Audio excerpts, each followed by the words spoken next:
Bueno, entramos en el módulo 3, ya vieron el módulo 1, el módulo 2, espero que hayan hecho intentado hacer alguno de los casos con el 5 por qué. Y ahora vamos a ver la tercera parte, que es otra técnica importante, que este tipo de técnica no solo sirve para hallar el análisis causa-raíz, sino también para hacer algún tipo de mejora. Entonces, vamos al método 8D.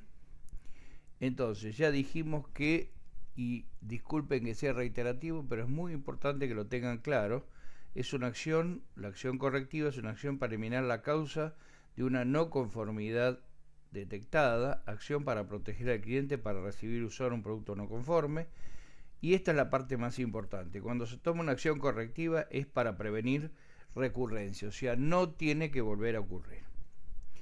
La resolución de problemas involucra una metodología para clarificar la descripción del problema, analizando las causas, identificando alternativas, evaluamos cada una de ellas, elegir una, la implementamos y evaluamos si el problema se resolvió o no.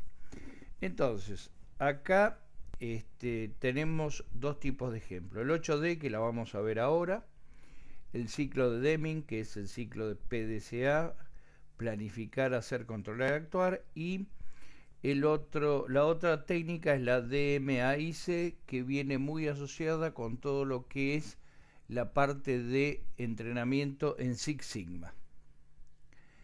Entonces, el origen de las acciones correctivas, el origen del sistema 8D fue hace muchos años atrás.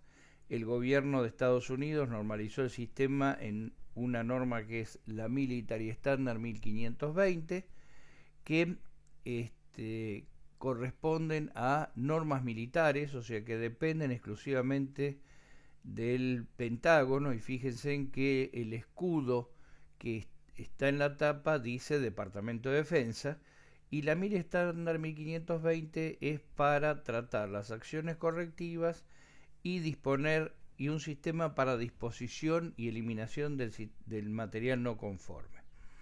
La Military Standard en el año se emitió por primera vez en el año 1974, y la última revisión fue la D, que fue en el año 1980. 8D indica 8 disciplinas, es una metodología para solucionar problemas, no solo para encontrar el análisis causa-raíz, sino para solucionar problemas. 8D también se refiere al registro usado para documentar el problema y su resolución, también llamado informe 8D, informe de la acción correctiva, o un informe EW8D Report, que quiere decir este o este 8D. Recuerden que proviene de una norma militar y bueno, parte de esta nomenclatura viene de ahí. También 8D es una aproximación estructurada para resolver los problemas. Hay que seguir bien los pasos para completar todos los D. Está basada en hechos. Necesitamos colectar y analizar los datos, ver cuál es el progreso y los resultados de los ensayos para verificar y validar. Tiene que estar documentada la historia, una base de datos de información, anticipar problemas futuros y prevenir recurrencias. Miren, acá hay dos cosas muy importantes. Una de ellas es prevenir la recurrencia, o sea que estamos seguros que solucionamos muy bien la raíz de nuestro problema, y por el otro lado también nos permite anticipar problemas futuros. Entonces, la acción correctiva, estos son los pasos: reconocer el problema, establecer el equipo, describir el problema, determinar e implementar las acciones. Esto es hasta el D3. El D4 implica varios pasos: identificar las causas potenciales, seleccionar las mejores causas. Si tenemos una causa, hay una causa raíz, esta es la pregunta y es una evaluación. Si es no, volvemos hacia arriba, y si es sí, identificar las posibles acciones correctivas. Pasamos al D5, elegir y verificar las acciones correctivas. D6, implementar y validar las acciones correctivas. Fíjense acá es muy importante porque en los 5 por qué no hablaba de validar la acción correctiva. D7, prevenir la recurrencia. Y D8, felicitar al equipo de trabajo o a la persona que llevó adelante la metodología 8D. Entonces, el Six Sigma dijimos que usa una técnica que se llama DMAIC, que es definir, medir, analizar, mejorar y controlar. Entonces, D0 implica el armado del equipo. Continuamos con el D0, en definir reconocemos el problema. En D2 describimos el problema y en D3 determinamos qué acciones de contención debemos tomar. Recuerden que las acciones de contención es acciones que se toman muy rápidas y que no son ni la causa raíz ni la acción correctiva definitiva. En analizar tenemos el D4, que es definir y verificar causas raíz. De mejorar tenemos D5, seleccionar y validar las acciones correctivas. D6, implementar las acciones correctivas. En controlar, verificamos la eficacia de lo que hicimos en mejorar, es decir, ver si realmente previenen las recurrencias. Y D8, felicitamos al equipo. Continuamos. Entonces, si aplicamos el ciclo de Deming, Plan, Duce, Act, en plan es identificar el problema, analizar el problema. Nuevamente en el caso anterior es exactamente igual. D0 es armar el equipo. En planificar tenemos D0, reconocer el problema, describir el problema, contenerlo. Do, desarrollar soluciones, implementar soluciones. Tenemos D4, D5 y D6, que es definir y verificar las causas raíz, seleccionar y validar las acciones correctivas. D6, implementar las acciones correctivas. Y actuar, normalizar la situación. D7, aplicamos el D7, vemos si podemos prevenir las recurrencias. D8, felicitar al equipo. Recuerden esto, que D8, felicitar al equipo, parece una nimiedad, pero cuando uno trabaja en un sistema de gestión de la calidad y aparte de su trabajo, ya lo dije varias veces, deben mantener el sistema con todo lo que ello implica, pasar exitosamente las auditorías con lo que lleva la preparación de las mismas. Bueno, entonces la gente tiene que estar realmente muy motivada. Y una forma de motivar, ya lo dijimos, es el reconocimiento. O sea que la felicitación al equipo es importante. Veamos el vocabulario de la 8D. Problema, síntoma, preocupación, raíz del problema, modo de falla, efecto, causa, causa especial, causa común o causa raíz. Así que ahora lo que vamos a hacer es ver algunas de estos términos. Verificación y validación a menudo no son bien entendidos. Verificación y validación trabajan juntos como una especie de antes verificación y validación prueba después. Recuerden, validación es el que tiene la mayor jerarquía y verificación es una manera de constatar que lo que yo estoy haciendo lo estoy haciendo bien. Especialmente verificación se aplica mucho en la parte de equipos. Y nosotros tenemos por un lado calibración y por el otro lado verificación. Cuando ustedes contratan el servicio de calificación del equipo, decimos que tenemos una calibración. Pero nosotros también decimos que volvemos a calibrar dentro de un año. Pero si al año tenemos un problema con la calibración, deberíamos repetir todos los datos desde la última calibración. Para ello, lo que nosotros hacemos, y que para esto no vuelve a ocurrir, es verificar. Entonces, como la verificación requiere mucha menos documentación que la verificación, acostúmbrense que durante el periodo entre calibraciones verifiquen mucho y calibren poco porque tienen mucho menos trabajo. La verificación, como dice abajo, proporciona seguridad en un punto en el tiempo que la acción se puede repetir sin causar problemas. Y predictiva es validación, proporciona evidencia medible en el tiempo en el que la acción trabaja apropiadamente. Entonces, verificación y validación. En D3, la verificación que la acción de contención puede parar el síntoma que afecta al cliente y validación que la acción de contención ha parado satisfactoriamente el problema del cliente según el indicador que lo hizo aparente. O sea, por ejemplo, el hecho de decir, bueno, necesito volver a repetir una serie de análisis y durante el proceso de validación estar bien atento para ver si realmente la acción de contención paró el problema. En D4, que se identificó la causa raíz. D5, verificación que la acción correctiva puede eliminar el problema. Y por último, en D6, validación que la acción correctiva ha eliminado el problema según el indicador que lo hizo aparente. Estructura de un problema. Determinar la estructura de un problema consiste en la selección y uso de herramientas correctas. Puede dar pistas sobre la naturaleza de la causa raíz. Recuerden lo que vimos en los módulos anteriores.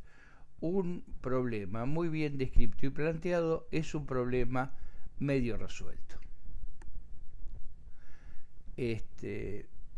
¿Cuáles son qué tipo de problemas nos encontramos nosotros? Un cambio gradual, deterioro del desempeño en el tiempo. Fíjense, yo vengo en forma normal a lo largo del tiempo y me empiezo a desviar.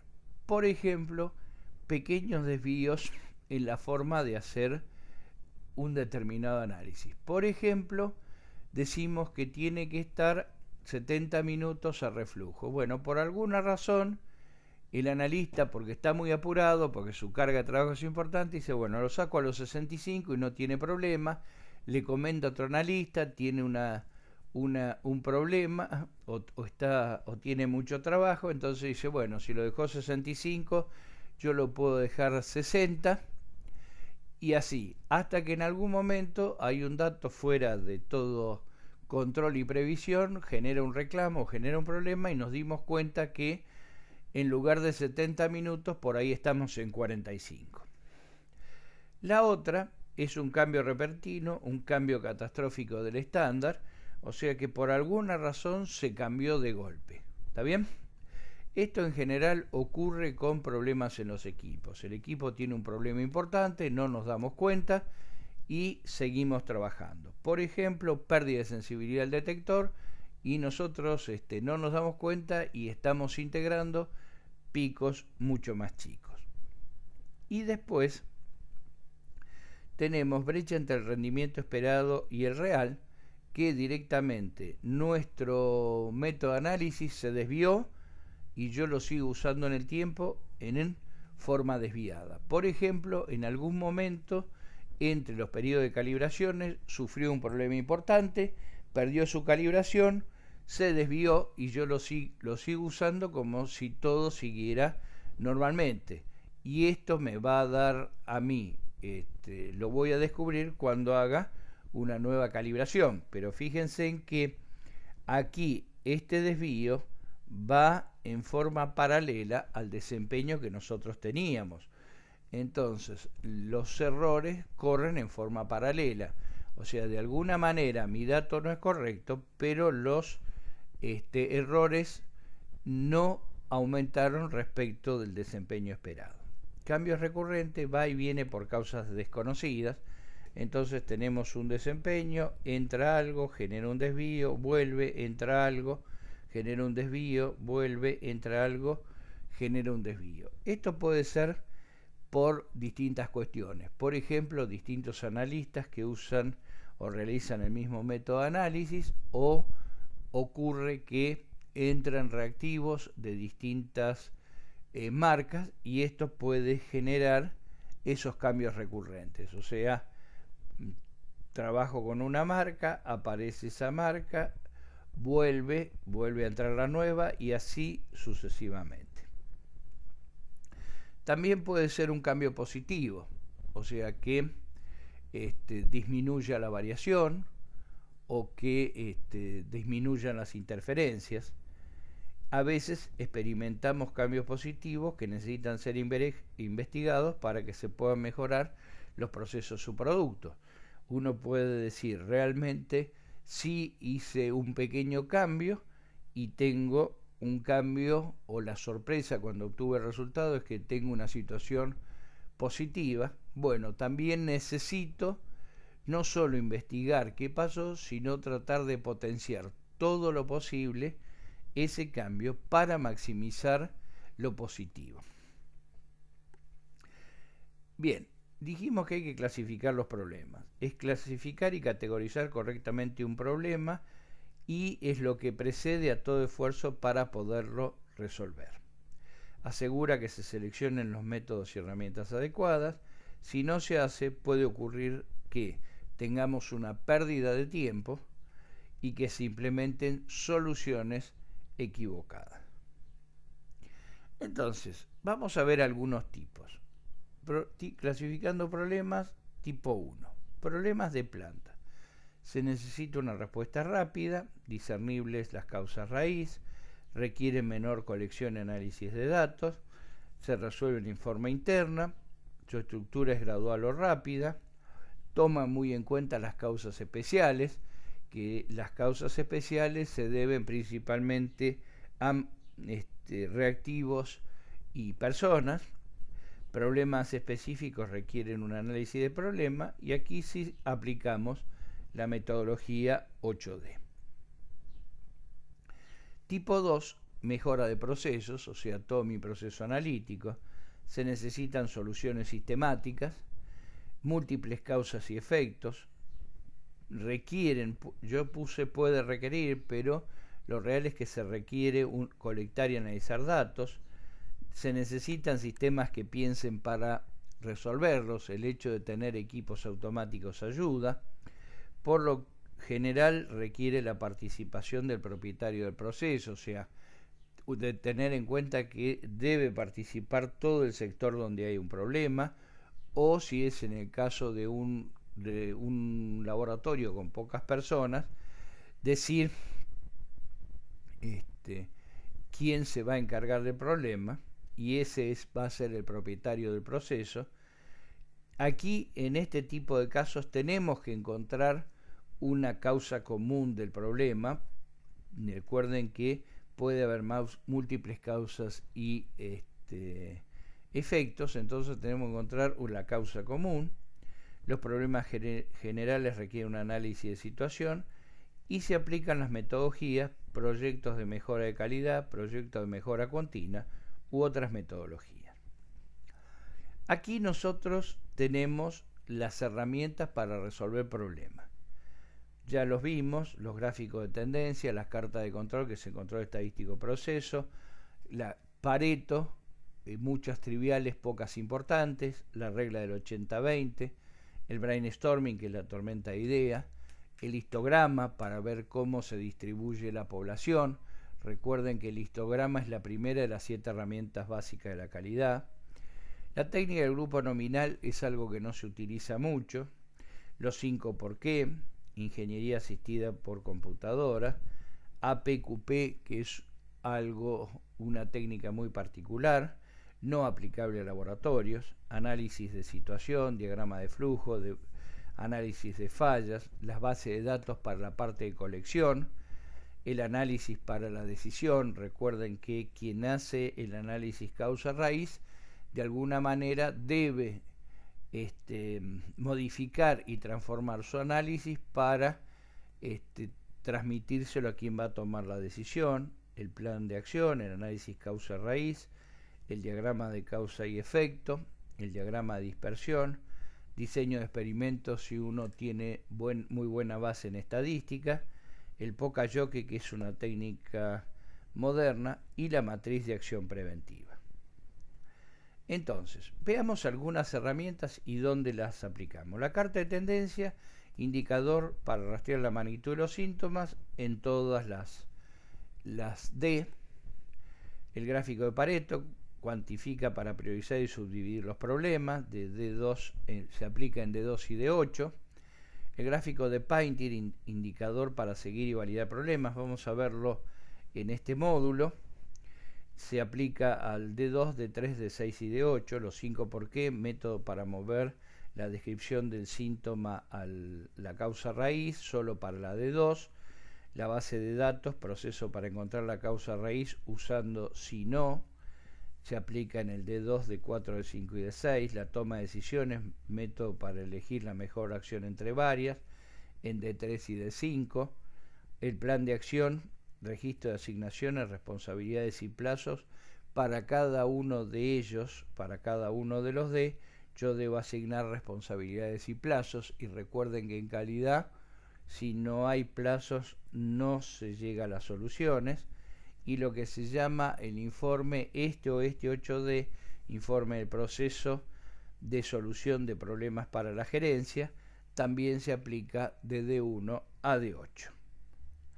Entonces, el examen de herramientas para resolver problemas, acá tenemos herramientas para la resolución de problemas, el análisis Pareto, tendencia, análisis causa-raíz, análisis de Pareto, y ustedes buscan cómo plantear cada una de ellas.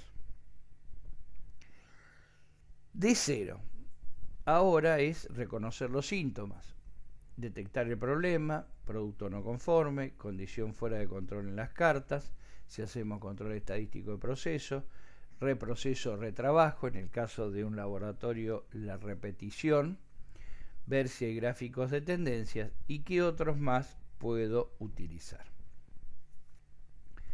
Entonces, tenemos el proveedor en tránsito o aquí, en la compañía, puede ser de la recepción, en el proceso, en el despacho, en tránsito al cliente. Bueno, nosotros tenemos que, con este diagrama de proceso, definir dónde puede producirse el problema que vamos a analizar.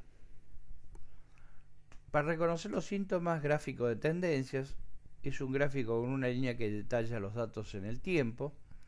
Podemos observar el comportamiento en el tiempo, proporciona una línea de base y un examen visual de las tendencias.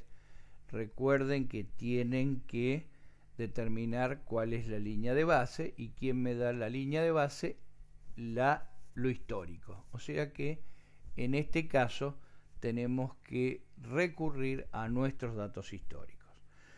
No llevo un análisis estadístico, mirar si hay tendencias y patrones, si hay algún tipo de tendencia, un patrón de comportamiento o un ciclo, preguntarse por qué, y bueno, para operaciones o procesos donde los datos para cartas de control no son viables, o que los datos para la carta de control sean viables, pero que aparezcan muy lentamente. Por ejemplo, que en el laboratorio están usando una carta de control XR móvil y la frecuencia para poner los datos es de 1 por semana. Entonces, aquí tenemos un gráfico de tendencias, por ejemplo, cambios en los tiempos de inicio, una nueva entrada abierta, se estableció un grupo de tareas. Entonces a mí me va dando a mí una idea de cuál es el promedio de horas trabajados por cada uno de los empleados. De las cartas de control siempre, ya hemos hablado mucho, siempre les he recalcado que para mí el control estadístico de proceso es la herramienta que menos tiempo requiere, que más información me da y es una de las más importantes para la solución de problemas. Es un gráfico de línea de una característica de calidad que se mide en el tiempo. No es una característica de calidad, sino que son dos características de calidad, porque en una carta X promedio rango graficamos los promedios, que son indicadores de exactitud, y los rangos, que son indicadores de precisión. Se basa en el promedio de muestras o muestras individuales. En este caso sería el X barra para el promedio de muestras o los individuales para muestras individuales.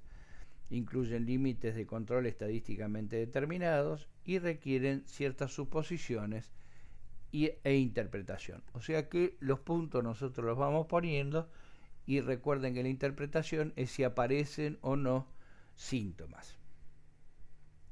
Aquí tenemos lo que es la carta de control. Interpretando las cartas de control, cuando las causas especiales de variación están afectando un proceso y lo que es inestable y poco fiable, se dice que el proceso está para estar fuera de control. Las causas especiales de variación pueden ser identificadas y eliminadas de este modo.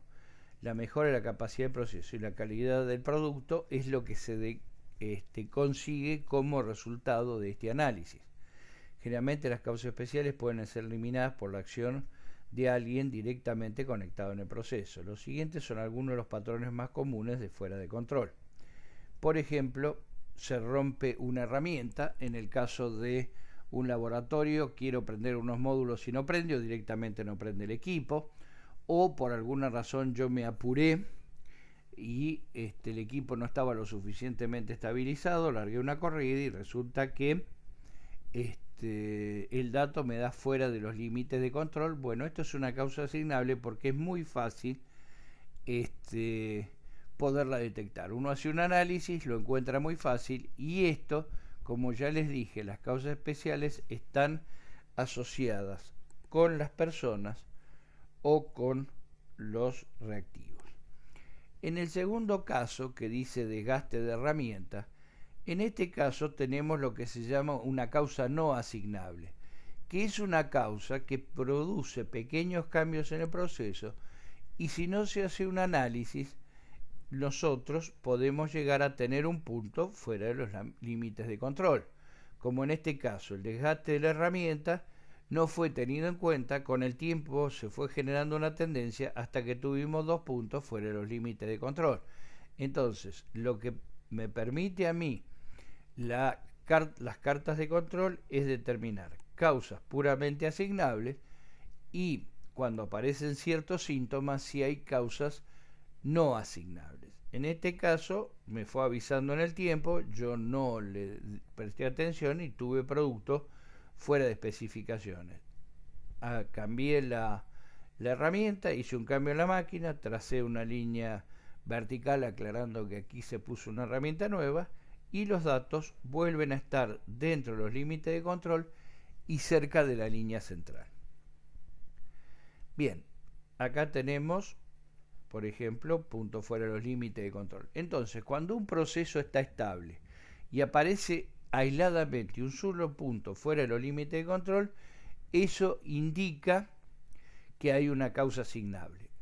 Las causas asignables los americanos las llaman blunders, que son trabucadas. O sea, alguien no hizo las cosas como debería hacerlas y se generó este punto fuera de los límites de control. Cuando uno trabaja con cartas de control en un laboratorio, lo que se les dice es que si aparece esta situación de un punto aislado, solo fuera de los límites de control, inmediatamente se dispara un nuevo punto. Si el punto cae dentro de los límites de control, bueno, fenómeno, después se investiga qué fue lo que pasó, pero el equipo continúa trabajando normalmente. Ahora, si el punto siguiente vuelve a estar fuera de los límites de control, así inmediatamente se saca el equipo fuera de servicio, o sea, se para la generación de datos hasta ver qué fue lo que pasó. Acá tenemos tendencias, una corrida de 7 puntos arriba y abajo es una señal de tendencia. Las tendencias son síntomas que están muy asociados con los patrones, ¿está bien? Por ejemplo, en el caso de abajo, el patrón cada vez tiene menos respuesta, por lo tanto se está descomponiendo, o sea, llega un punto donde ya no es más estable y su respuesta empieza a disminuir. En el caso de arriba, también referido a los patrones, ustedes lo que pueden preguntarse es ¿qué pasó? ¿Aumenta la respuesta? ¿Cree masa? No. Por ejemplo, hay ciertas soluciones que se utilizan casi en forma exclusiva para el análisis ambiental, que los patrones están disueltos en cloruro de metileno, y en pleno verano abro el matrazaforado, cierro el matrazaforado, abro el matrazaforado, cierro el matrazaforado, cloruro de metileno que se evapora, y va a llegar un momento en que las pequeñas porciones de cloruro de metileno que se evaporan marcan un cambio sustantivo en forma creciente. 7 puntos arriba de la línea, arriba abajo de la línea central. Aquí, como ustedes pueden ver, no hay riesgo de tener puntos fuera de los límites de control, pero lo que me está diciendo es que si yo tengo 7 puntos consecutivos arriba o abajo de la línea central, lo que me está diciendo es: guarda, está cambiando la media, y si la media cambia, tengo una pérdida de exactitud. Variables sistemáticas, por ejemplo, suben, baja, un punto arriba, un punto abajo, un punto arriba, un punto abajo. Estos síntomas generalmente son los cambios de turno, y más cuando los cambios de turno son fijos, o sea que hay un grupo de analistas que siempre trabaja de mañana o un grupo de analistas que siempre trabaja de tarde. Sabemos que en todo laboratorio hay analistas que suelen tirar más alto y analistas que tiran más bajo. Patrones predecibles y repetibles, ciclos, bueno, esto es algo que ustedes tienen que analizar, pero en general los ciclos aparecen cuando hay cambios de marca en los reactivos. Cosas raras, que aparezcan, tenga un proceso estable y cada tanto me aparezca un punto fuera de los límites de control. ¿Qué fue lo que pasó? Bueno, en estos casos se recomienda, lo primero que hay que hacer es investigar si hay algún analista recién calificado y ver si los puntos fuera de control están fueron hechos por ese analista. La otra son las inestabilidades, que en general las inestabilidades en un proceso analítico se deben muchas veces a la carga de trabajo. Uno no puede tomarse el tiempo necesario para tomar todas las precauciones, muchas veces se apura, hay diferencias en los criterios, y lo que estamos haciendo aquí es trabajando en forma de serrucho. Vamos de un extremo al otro, o sea, muy cerca de arriba, muy cerca de abajo, y eso hace que con el tiempo la distribución de los datos se ensanche, y esto es un claro síntoma de pérdida de precisión.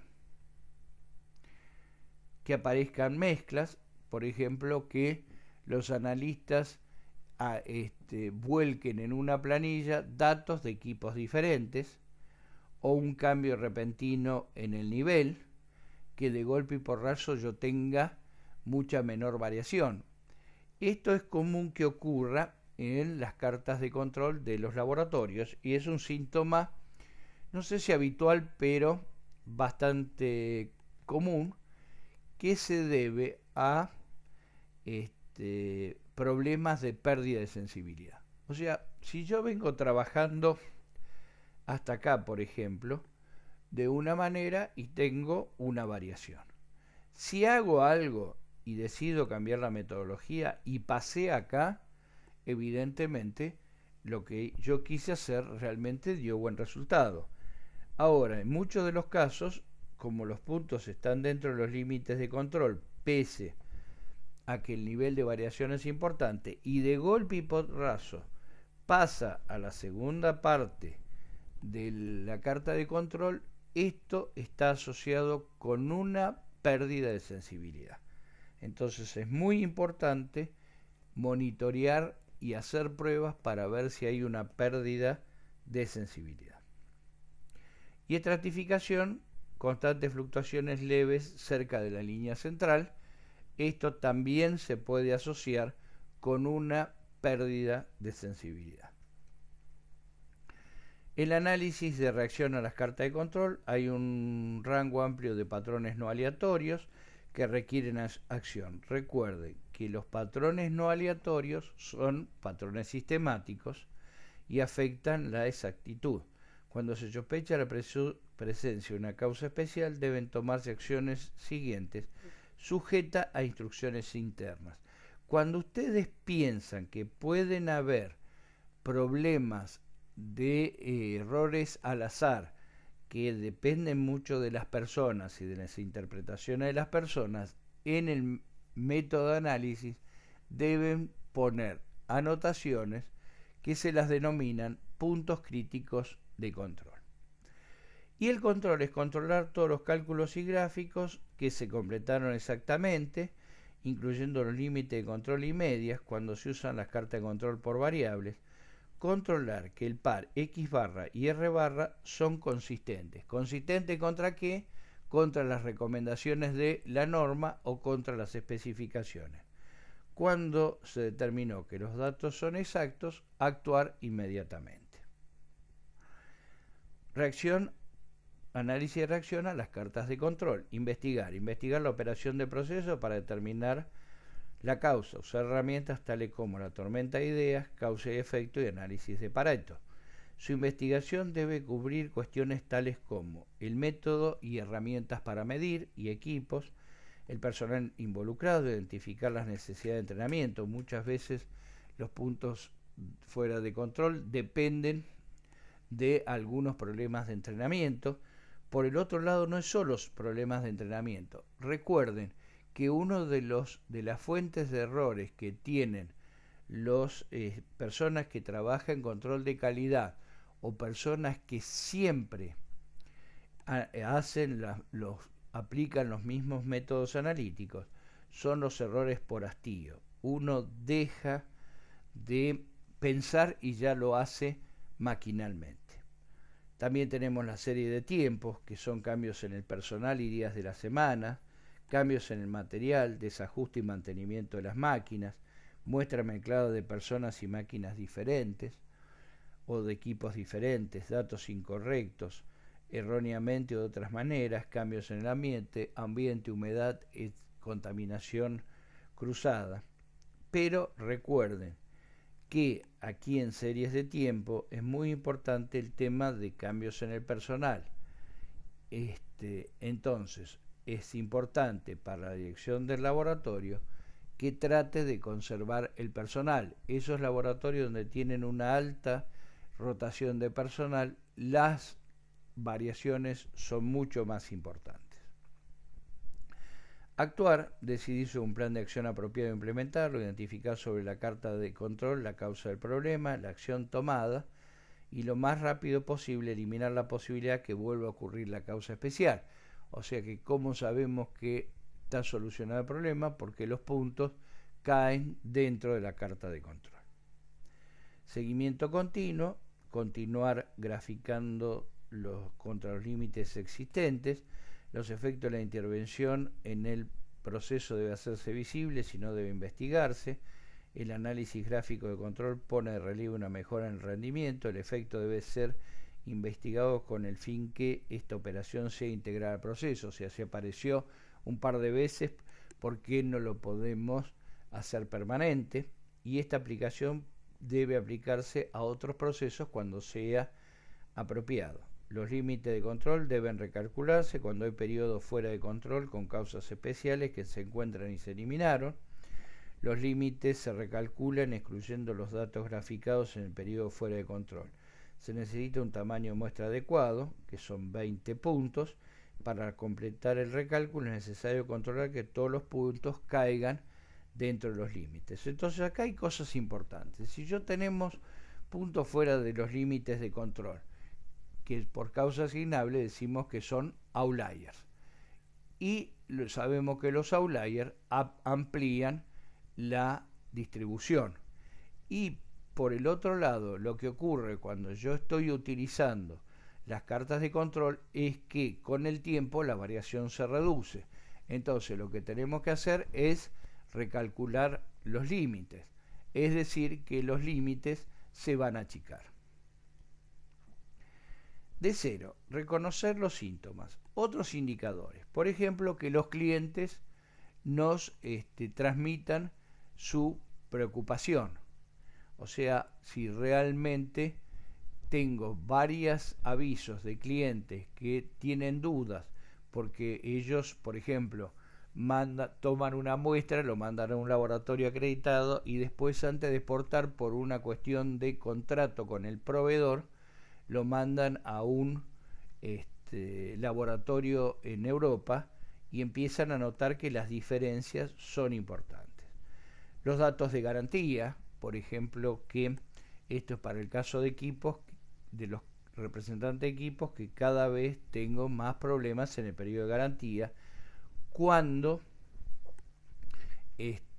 no los tenía habitualmente. Informes de calidad, por ejemplo, problemas cuando controlo QA/QC, y respecto de la planificación de la calidad del producto.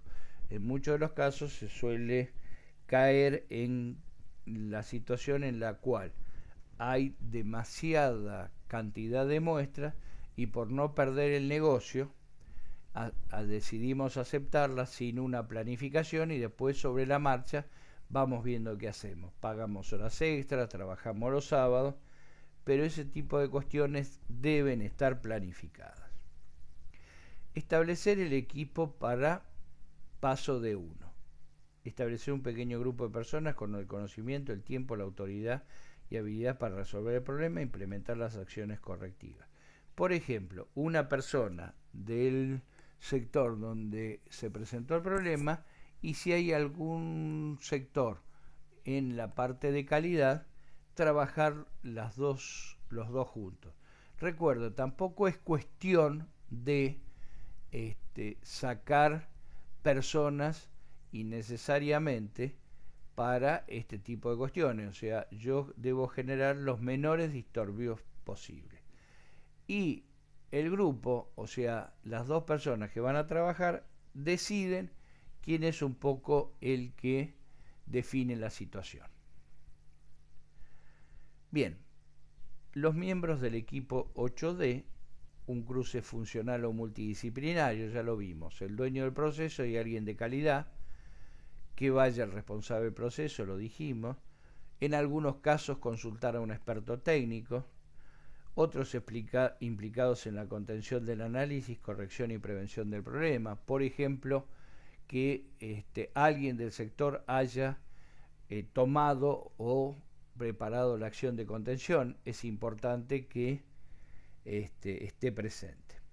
Entonces, los roles del equipo. Es necesario establecer varias funciones para equipo. Estas funciones son líder, campeón, encargado del registro, anotador, participante y, si es necesario, un facilitador. Bien, el líder es el miembro que asegura el desempeño del grupo, las obligaciones y responsabilidades, coordina las reuniones, establece las duraciones y es la autoridad día a día y es la que en definitiva coordina. Pero ojo, en laboratorios chicos dijimos que lo que convienen son dos. Entonces, uno de ellos es el líder, el otro es el secretario, que es el que escribe todas las decisiones y acciones que se tomaron. Si tenemos suficiente gente, tenemos el campeón. La palabra campeón proviene del Six Sigma. Y participantes, tenemos que respetar las otras ideas, mantener una mente abierta, ser receptivo a las decisiones tomadas por consenso y comprender las tareas y aceptarlas siempre de buena gana. Y ojo, esto que se le pide a los participantes es muy importante, que ya sean típicas de lo que es el líder que va a manejar el problema. El equipo. Características para resolver problemas. Tienen que ser persistente, intuitivo, lógico y disciplinado, sentido común, capacidad para balancear prioridades, posesivo, inquisitivo y dispuesto, creativo y de mente abierta, y necesita pruebas y hechos. En este caso, ustedes se pueden encontrar que hay una persona que tiene buena parte de estas cualidades. Bueno, utilícenlo cuando tengan realmente problemas importantes. También las características de una persona o un equipo efectivo, que tenga liderazgo, que tenga claramente definidos los objetivos, que tenga definidas las responsabilidades, que genere confianza y respeto, que tenga autoridad, que cree una atmósfera positiva, tenga muy buena comunicación y sea efectivo en el cumplimiento de los plazos.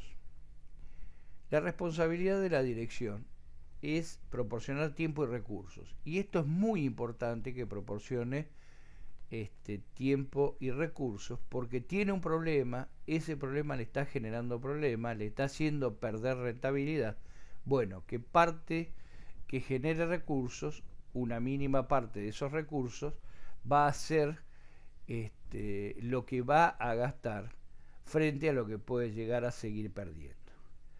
Proporcionar tutoría, o sea que si tenemos una persona con los características que nosotros necesitamos, poderlo capacitar sobre eso, o que trabaje con alguna persona externa, que entienda que tenemos que cambiar, y ya dijimos que cambiar es mandatorio y si no nos morimos, y por sobre todas las cosas reconocer los logros y los procesos del equipo.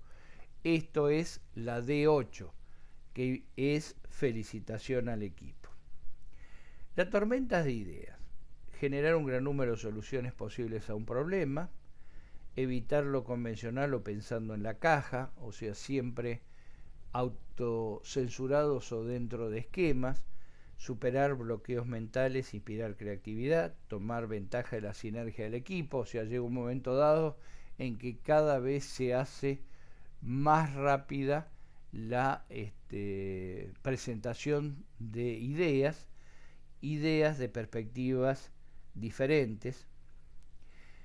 Entonces, antes de seguir con esto, tengan en cuenta que nunca hay malas ideas. Todo lo que se plantea, todo se anota. Y por el otro lado, hay que involucrar a la mayor capacidad de personas. Hay gente que de por sí son callados y hay que prestarles atención, porque cuando plantean una idea, lo más probable es que estemos muy cerca de la solución. Entonces, no hay ideas malas y escuchamos a todo el mundo. Descripción del problema: describir el problema en términos mesurables, especificar el problema del cliente interno y externo, describiéndolo en términos específicos y siempre de una manera constructiva.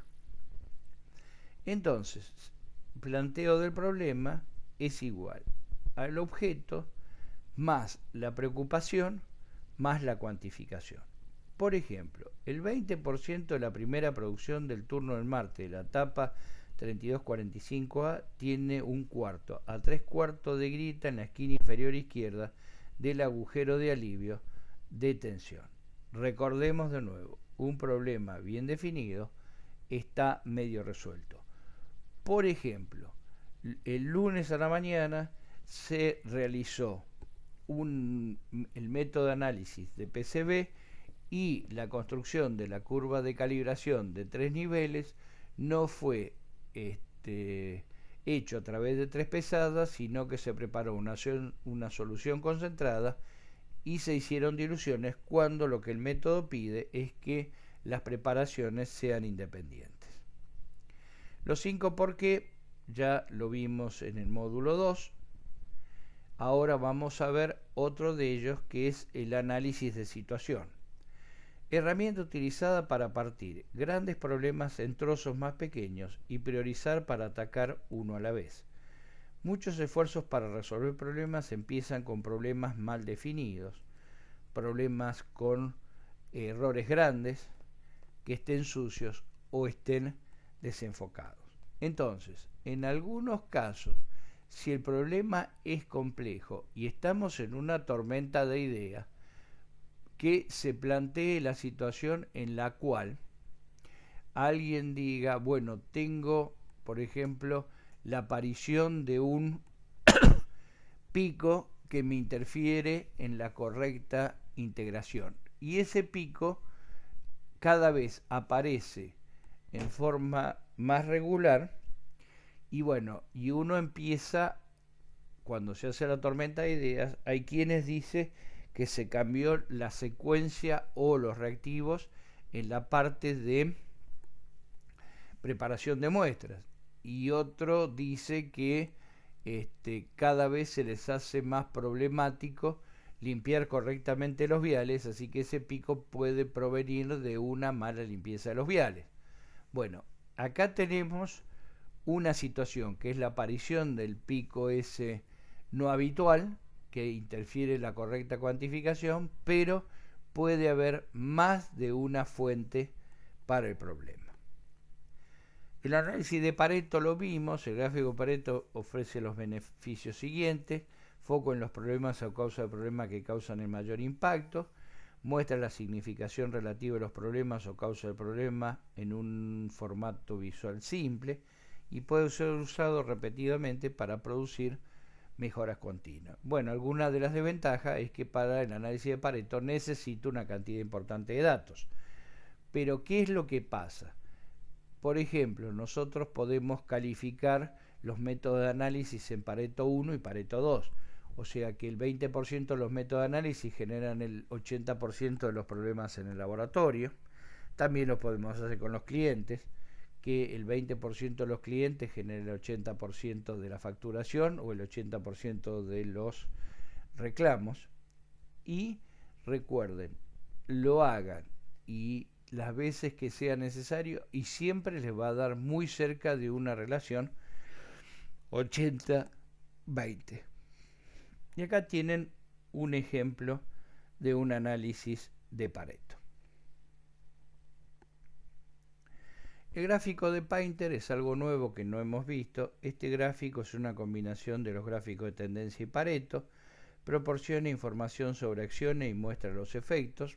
Es una cosa nueva porque en general lo que nosotros vemos son los efectos y no las acciones. Puede ser modificado planteándolo como devoluciones, desechos, reprocesos, etc.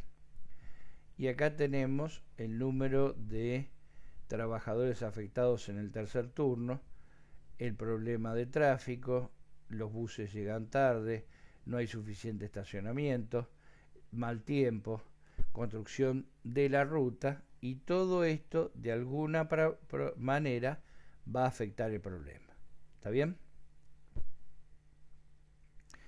El histograma es un gráfico que usa barra de altura variable para mostrar la distribución de frecuencia de algunas características, usado para el reconocimiento y definición de problemas, análisis de datos y validación de acciones correctivas.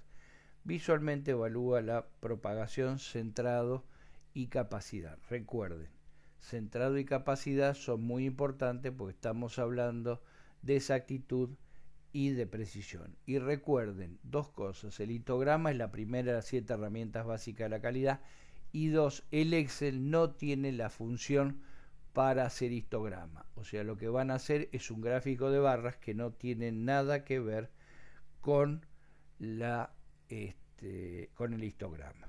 Y acá tenemos un histograma viendo de qué manera fueron apareciendo los distintos diámetros de un tornillo de 23 milímetros, y vemos que estamos desde más de 27 hasta aproximadamente 20. En el caso de un bulón, ustedes lo ven muy sencillo si trabajan. A veces se encuentra que van y compran bulones y para que la tuerca enrosque le tienen que dar con una llave porque no hay manera. Y hay otros bulones que uno los puede atornillar sin mayores problemas y ven que la tuerca todavía tiene juego. Bueno, esto es la variación, y con el histograma lo que yo estoy viendo es cuál es la distribución. En este caso es una sola máquina, pero si hago un histograma de varias máquinas, bueno, puedo empezar a tener una idea de cuáles son las máquinas que más aportan a las distintas distribuciones de frecuencia. Contención: definir e implementar las acciones intermedias que protegen al cliente del problema hasta que se implemente la acción correctiva. De acción de contención ya hemos dado ejemplos, y verificar con datos la efectividad de estas acciones. Ojo, yo tomo la acción de contención y después tengo que tomarme un tiempo para colectar los datos para saber si la acción de contención funcionó o no. Entonces, ¿cuál es el flujo para la contención del síntoma? Contención inmediata, con la información disponible, la descripción del problema, elegir, verificar antes e implementar. Parar defectuosos en cada punto del proceso, volver a la fuente, certificar partes y confirmar insatisfacción del cliente, y a partir de ahí ya no existes más. Determinar el punto de escape, debe existir un control que han evaluado el efecto, y por último validar que la acción tomada es efectiva, validar después de la implementación y después de un tiempo de modificación. Aquí lo que es determinar el punto de escape es cuando decidimos que terminó la acción correctiva y comenzamos a implementar las acciones propuestas. La otra son objetivos. En términos generales, nosotros no somos de redactar objetivos. El objetivo de este paso es aislar los efectos del problema implementando acciones de contención. Una vez que se describió el problema, deben tomarse acciones inmediatas para el problema. En muchos casos, típicamente estas acciones son soluciones de apósito, o sea, una simple curita. Y las acciones comunes de contención incluyen la clasificación del 100% de los componentes, o sea, muestreo 100%. En el caso nuestro, si hacemos una solución mezcla, o sea, tomamos muestras individuales y decidimos hacer un pool, bueno, vamos a tener que analizar las muestras por separado, ítems inspeccionados antes del despacho, por ejemplo, partes o reactivos comprados a un proveedor que la fabrica en sus instalaciones, que es muy común que los proveedores de reactivos, salvo algunos muy especiales como Baker, la mayoría lo que hace es traer un isotanque y los lo fraccionan en sus instalaciones. ¿Cuál es el equipo cambiado más frecuentemente o que necesita que el representante le haga el mantenimiento más frecuentemente? O puede haber una sola fuente para el problema. Determinar causa raíz, todo esto ya lo vimos, ¿está bien? En los dos módulos anteriores. Aquí tenemos el causa y efecto, que ya también lo vimos. Tenemos un ejemplo de causas de dispersión, que en este caso está fuertemente correlacionado el problema con la causa que nosotros estamos notando. En este tipo de gráfico está moderadamente correlacionado, o sea, hay dudas que realmente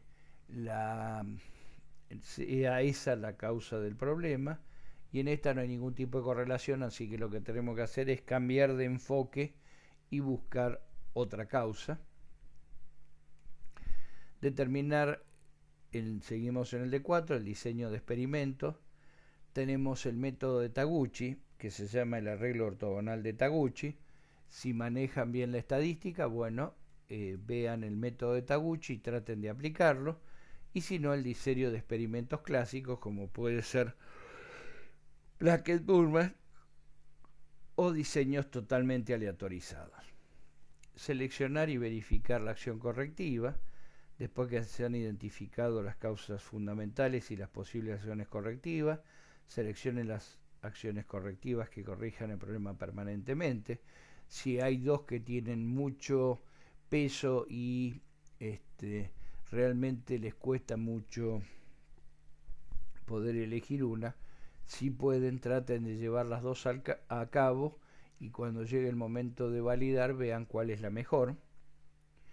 Se necesita un análisis de decisión si la elección no es obvia. En este caso hicimos un análisis de decisión en forma, digamos, sui generis. Por ejemplo, decidimos probar las dos. Y verificar por último que la acción correctiva seleccionada resolvió el problema, es decir, el problema no se vuelve a repetir. Un checklist de acción correctiva y verificación, acciones correctivas establecidas, cumplen con los requisitos dados, se analizaron diferentes alternativas para la acción correctiva implementada, se consideraron acciones de Poca-Yoke. En este caso los americanos son muy amigos del Poca-Yoke, yo no lo puse porque realmente para un laboratorio es complicado de aplicar y no aporta mucho. Cada alternativa ha sido barrida y analizada a fondo. Hay riesgos involucrados en la acción correctiva tomada. ¿Cómo se verificó la acción correctiva? Recuerden que esto tienen que ponerlo en el final de la acción correctiva cuando evalúan la eficacia. Y la acción correctiva demostró que elimina la causa raíz. O sea, en el momento en que yo verifiqué que la acción correctiva es eficaz, evidentemente demostré que eliminé la causa raíz. Implementar y validar la acción correctiva, estamos en D6. La implementación procederá cuando la acción correctiva ha sido seleccionada y verificada. La implementación efectiva reduce problemas y la validación se obtiene por seguir el desempeño en el tiempo después que la implementación asegura que las correcciones son permanentes. D7. Sistema de prevención de recurrencias. Implementar las acciones correctivas en otras áreas potencialmente afectadas. Por ejemplo, que yo tome acciones correctivas para lo que es cromatografía líquida y me dé cuenta que para cromatografía de gases o espectrometría de masas pueden funcionar bien. Asegurar que los sistemas que permitieron que ocurra el problema han sido corregidos. Y el problema ahora es tipo 3, que requiere un proyecto de mejora continua a gran escala. Bien, el listado de sistema preventivo de problema. Esto contéstenlo ustedes haciendo un análisis o si no, juntándose más de una persona y hacer un análisis conjunto. Felicitar al equipo, reconocer los esfuerzos colectivos de su equipo, publicitar los logros, si es posible, ponerlo en alguna transparencia y compartir su conocimiento y aprendizaje. Bien, acá tenemos la planilla para felicitar al equipo. Recuerden que esto es muy importante. Bien, con esto damos por terminado el curso. Espero que le haya servido y para la evaluación final necesito que me manden algunas de las